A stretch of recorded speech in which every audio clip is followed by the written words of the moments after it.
नमस्कार, मैं हूं सिकता देव। देश के महानगर भारत का आईना, तो उसके छोटे शहर और कस्बे उसकी नब्ज। तो अगले आधे घंटे रखिए देश की नब्ज पर हाथ हमारे साथ। हमारा भारत में आज ग्राउंड रिपोर्ट चुनावों की सरगर्मियों की। राजस्थान में कैसे शांत कर रही है बीजेपी नाराज नेताओं को, और मध्य प्रदेश की एक सीट पर युवराज को टक्कर देगा एक गरीब।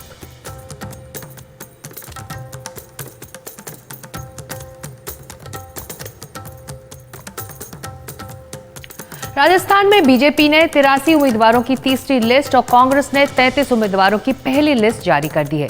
बीजेपी ने पहली लिस्ट के बाद काफी विरोध का सामना किया था, इसलिए इस बार फूंक फूंक कर उसने कदम रखा। एक भी सांसद को टिकट इस बार नहीं मिला है। वसुंधरा राजे खुद तो झालारपाटन से चुनाव लड़ेंगी ही, साथ ही उनके आसपास की सीटों पर उनके ही करीबियों को उतारा गया है। बीजेपी में हाल ही में एंट्री मारने वाले मेवाड़ के पूर्व राजघराने की युवराज और मिर्धा परिवार से बीजेपी में आई ज्योति मिर्धा को भी टिकट दिया गया है।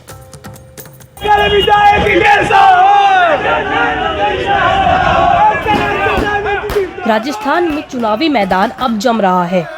बीजेपी ने 124 उम्मीदवारों के नाम घोषित कर दिए हैं और कांग्रेस ने पहली लिस्ट में सिर्फ 33 नाम दिए हैं। भाजपा ने पहली लिस्ट का विरोध देखते हुए इस बार संभल कर चलने की कोशिश की है। वसुंधरा राजे, राजेंद्र राठौड़ और सतीश पूनिया जैसे सभी दिग्गज अपने अपने इलाकों से चुनाव लड़ेंगे। साथ ही राजस्थान के कद्दावर नेता भैरव सिंह शेखावत के परिवार का जो टिकट काटा गया था, इस लिस्ट में उन्हें भी शामिल किया गया है। उनके दामाद और उत्तराधिकारी नरपत सिंह राजवी को चित्तौड़गढ़ से टिकट दिया गया है। हमारी तो भूमिका उसको पार्टी को जिताकर सरकार बनाने में होगी, और कितनी है वो संख्या में अभी तो जाना संभव नहीं है, क्योंकि कयास लगाना है और अभी तो सारी सीटें आउट भी नहीं हुई है। दोनों में कंपेयर करके जहाँ पर जिसका जो स्टडी किया हुआ है जो क्षेत्र, उसके बारे में अंदाज लगा सकते हैं। अभी तो कहना मुश्किल है, लेकिन बीजेपी की सरकार बनेगी ये तो जनता चाह रही है। अगर बीजेपी संभल कर चल रही है तो कांग्रेस भी फूंक फूंक कर कदम रख रही है। 100 से ज्यादा नामों के मंथन के बाद कांग्रेस ने सिर्फ 33 नाम घोषित किए हैं, जिसमें मुख्यमंत्री, कांग्रेस अध्यक्ष और स्पीकर शामिल है। स्पीकर सीपी जोशी का मुकाबला रोचक रहेगा। वो मेवाड़ के पूर्व राजघराने के युवराज से भिड़ेंगे। जयपुर में अगर बीजेपी ने अशोक लाहोटी का टिकट काटा है तो कांग्रेस ने पिछली बार चंद वोटों से हारी अर्चना शर्मा पर दोबारा दांव खेला है। पिछली बार जो नजदीकी मुकाबला था ना, उससे 1000 गुना ज्यादा लोग और साथी बढ़ गए हैं। चप्पे चप्पे पर कांग्रेस का सिपाही खड़ा है, वहां पर चौकीदारी कर रहा है और इस चीज को सुनिश्चित कर रहा है, क्योंकि हमने तो ऐसी इस द्वंद को भी झेला है कि काम हमारी सरकार करवाती थी, कैंची और फीता लेकर हमारे प्रतिद्वंदी चलते थे। पहली लिस्ट जारी होने के बाद जो विरोध हुआ था, उसके बाद में अब बीजेपी सावधानी से आगे बढ़ रही है। दूसरी लिस्ट में वसुंधरा राजे के नजदीकी और करीबियों को जगह मिली है। वसुंधरा राजे खुद झालरापाटन से चुनाव लड़ेंगी, और अगर बीजेपी सावधान है तो कांग्रेस फूंक फूंक के कदम ले रही है। कांग्रेस ने 100 नामों पे तो मंथन किया है, लेकिन सिर्फ 33 नाम ही पहली लिस्ट में आए हैं। जयपुर से सोमू आनंद के साथ हर्षा कुमारी सिंह, एनडीटीवी। वैसे बीजेपी की पहली लिस्ट ने कुछ स्थानीय नेताओं को नाराज जरूर कर दिया था। 7 सांसदों को विधानसभा का टिकट देकर मैदान में उतारा गया है, जिसके बाद कुछ लोगों की नाराजगी बढ़ गई थी। हालांकि अब अपने नेताओं का गुस्सा शांत करने की कोशिश में लगी है बीजेपी। देखिए हमारी ये ग्राउंड रिपोर्ट।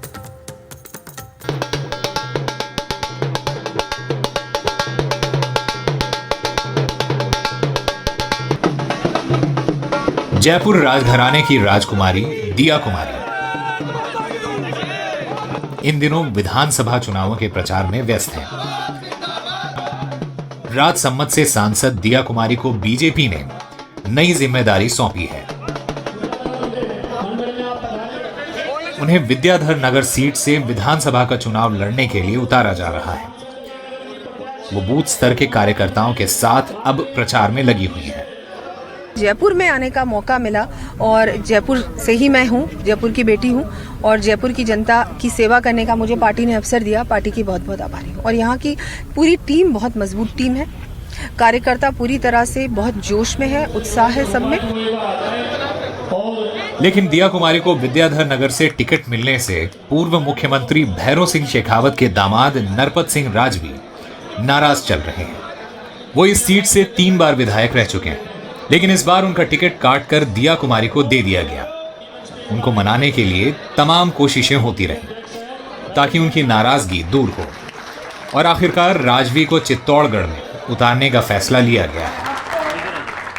उधर दिया कुमारी को लगता है कि बीजेपी के लिए ऐसी नाराजगी कोई बड़ी चुनौती नहीं होगी। राजनीति में ऐसी चीजें होती रहती हैं, लेकिन फिर भी पार्टी सबका ध्यान रखती है और सबका सम्मान भी करती है।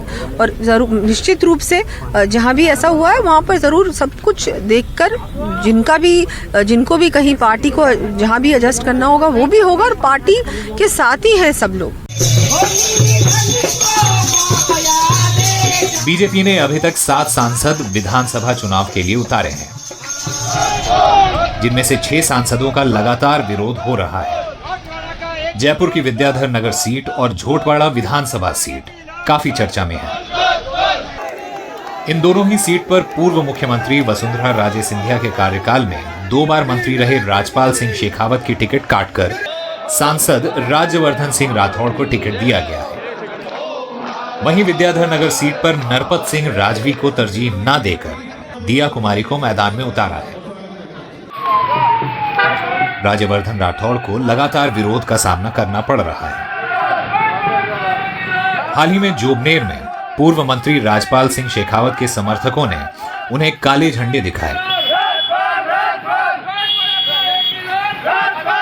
राठौड़ ने प्रदर्शनकारियों को मिठाई खिलाकर शांत करने की कोशिश भी की। वहीं बीजेपी से इसी सीट से टिकट मांग रहे आशु सिंह सुरपुरा ने भी निर्दलीय चुनाव लड़ने का ऐलान कर दिया है। ऐसे में झोटवाड़ा सीट पर त्रिकोणीय मुकाबला दिलचस्प होगा। जिन सांसदों का विरोध हो रहा है वो है राज्यवर्धन सिंह राठौड़ झोटवाड़ा से, बाबा बालकनाथ तिजारा से, नरेंद्र कुमार मांडवा से, दिया कुमारी विद्याधर नगर से, देवजी पटेल सांचौर और भागीरथ चौधरी किशनगढ़ से।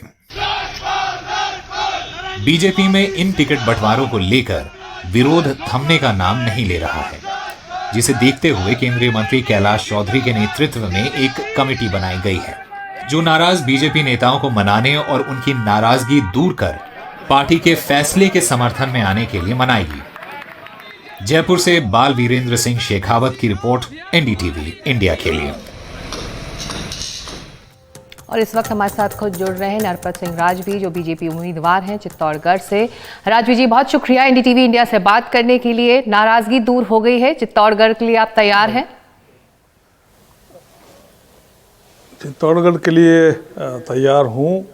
नाराजगी का मैंने तो कहीं ना तो विरोध किया ना किसी से बात हुई।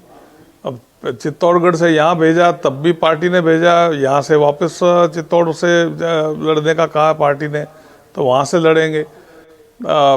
जितने भी कार्यकर्ता गए हैं सबको आगे करके और किया है। कहाँ विरोध था? कहीं विरोध नहीं था। लेकिन राजवी जी, अब पहली लिस्ट में विद्याधर नगर में आपका नाम नहीं आया, आपका टिकट कट गया, तो तब नाराजगी थी, गुस्सा था, या फिर मायूस हुए थे आप उस खबर के बाद? क्षमा चाहता हूँ। बुरा लगना और विरोध प्रकट करना, उसमें अंतर है जी। बुरा लगना है वो भावना है। 5 साल काम करता है वो कार्यकर्ता, तो उसको जैसे अब चंद्रभान आख्या की वहाँ से टिकट काटी है, तो सिटिंग एमएलए की टिकट कटती है तो भावना तो ठेस पहुँचती है। लेकिन आदर उसका करते हैं, पार्टी का जो भी निर्णय है वो सभी मानते हैं। जहाँ जहाँ विरोध है वहाँ पे तो काले झंडे और ये त्याग पत्र वगैरह सब देते हैं। इस तरह का काम कहाँ हुआ है?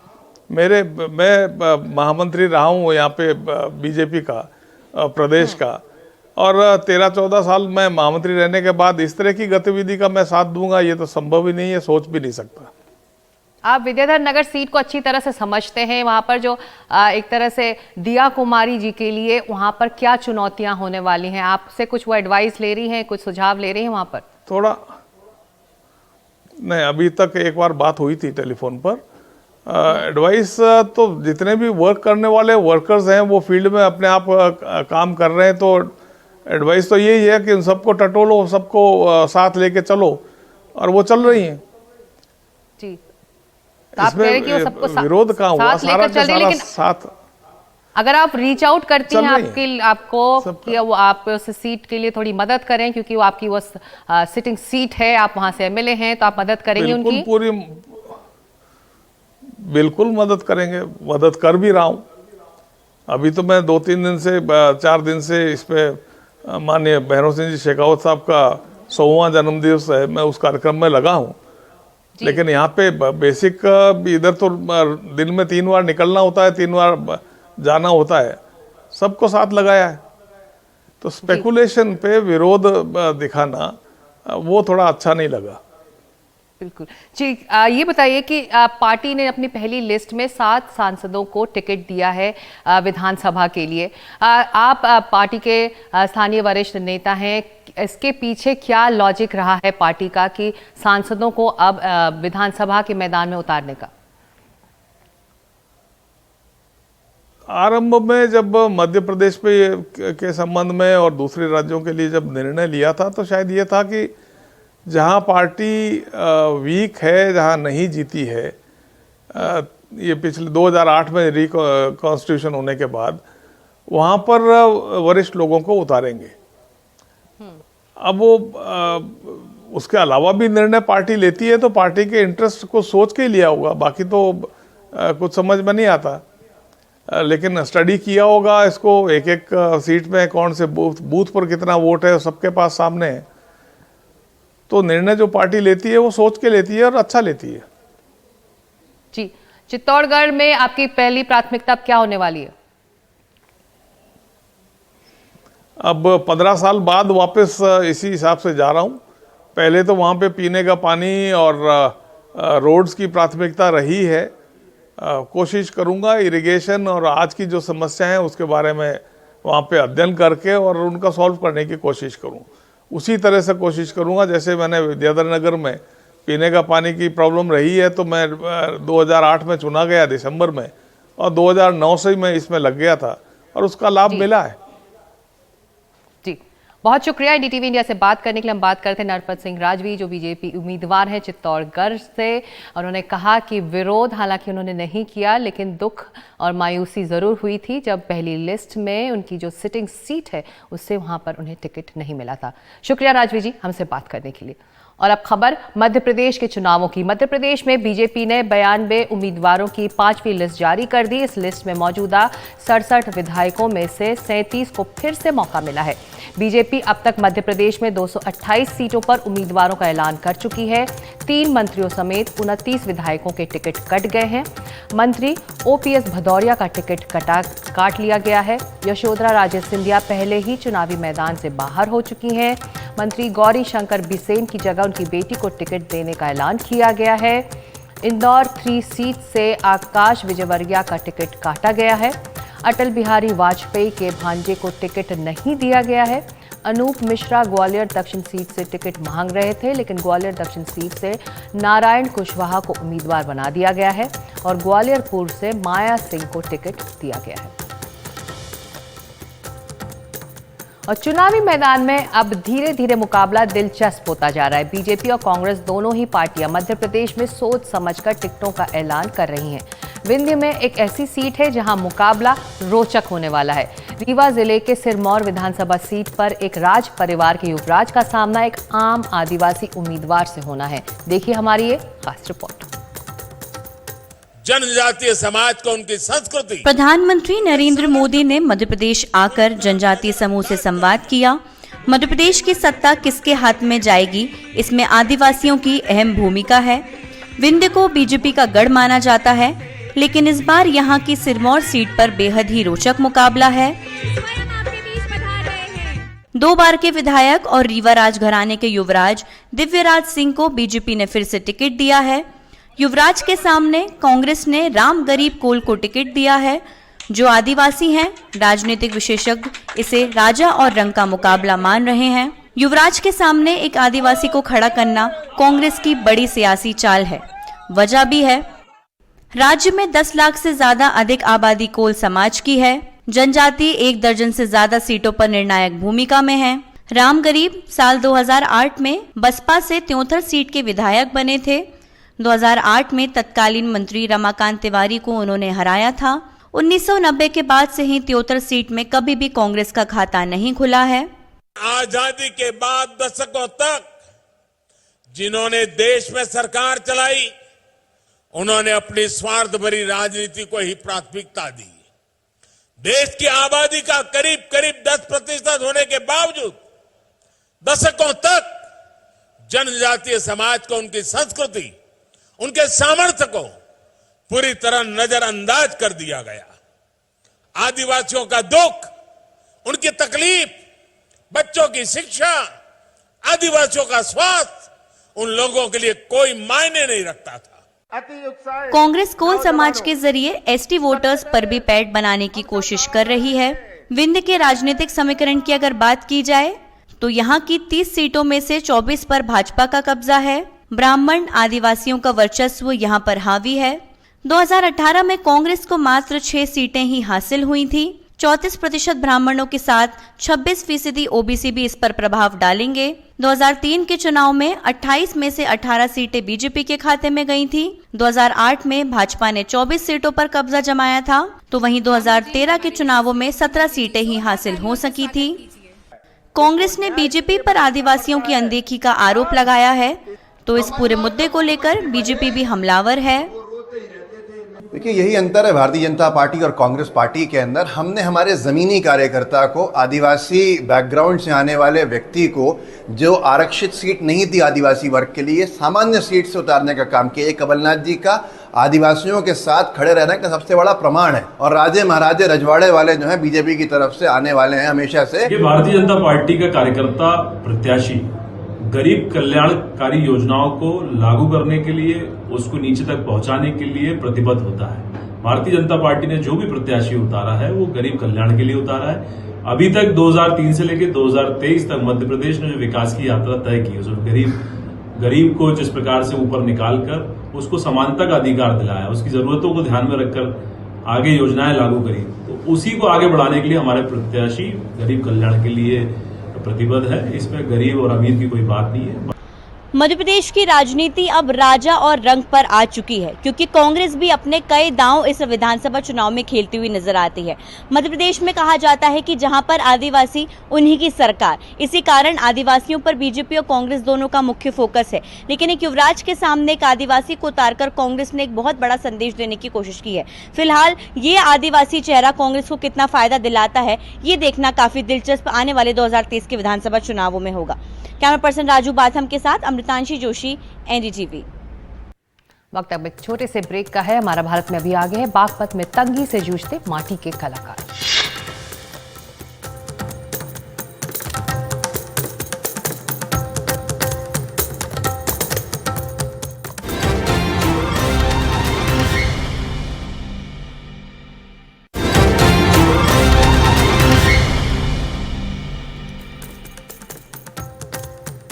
आप देख रहे हैं हमारा भारत। अब खबर बागपत की, जहां के माटी के कलाकार परेशान हैं। सरकार से सम्मानित कुम्हार सरकार से ही अब मदद के इंतजार में हैं। मिट्टी के बर्तन बनाने के लिए ना तो उनके पास मिट्टी के लिए पैसे हैं और ना ही गैस सिलेंडर्स के लिए। अब वो आर्थिक सहायता मांग रहे हैं। हमारी ग्राउंड रिपोर्ट। बागपत के मुकेश कुमार को यूपी सरकार ने 2020 में सर्वश्रेष्ठ कुम्हार चुनकर पुरस्कार और 40,000 रुपए दिए। माटी कला बोर्ड से मिली थी जी। साथ ही आगे और मदद करने का आश्वासन दिया था, लेकिन वो वादे पूरे नहीं हुए और अब मुकेश कुमार झोपड़ी में रहने को मजबूर हैं। पत्नी बीमार है, इन पर इतना कर्जा चढ़ गया है कि बर्तन बनाने के लिए मिट्टी तक का इंतजाम नहीं कर पा रहे हैं। जिस झोपड़ी में रहते हैं उसका सालाना खर्च भी 32,000 रुपए है। पक्की छत ना होने के कारण जो बर्तन बनाए थे वो भीग कर खराब हो गए। सरकारी अफसरों से कई बार मकान और आर्थिक मदद की गुहार के बावजूद मदद नहीं मिल रही।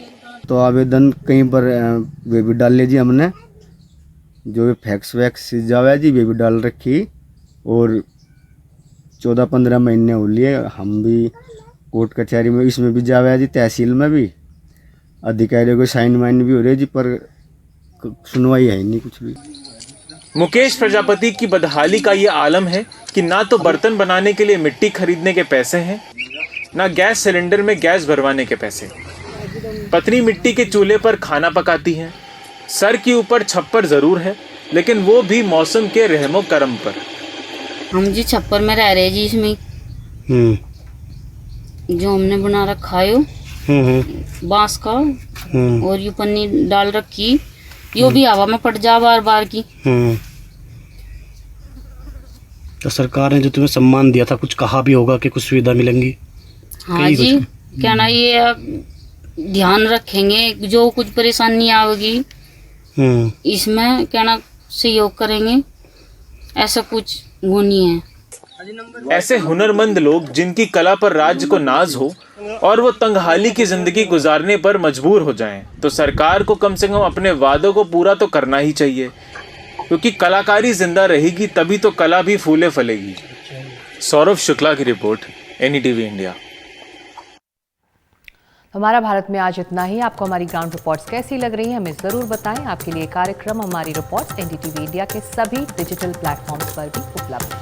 नमस्कार।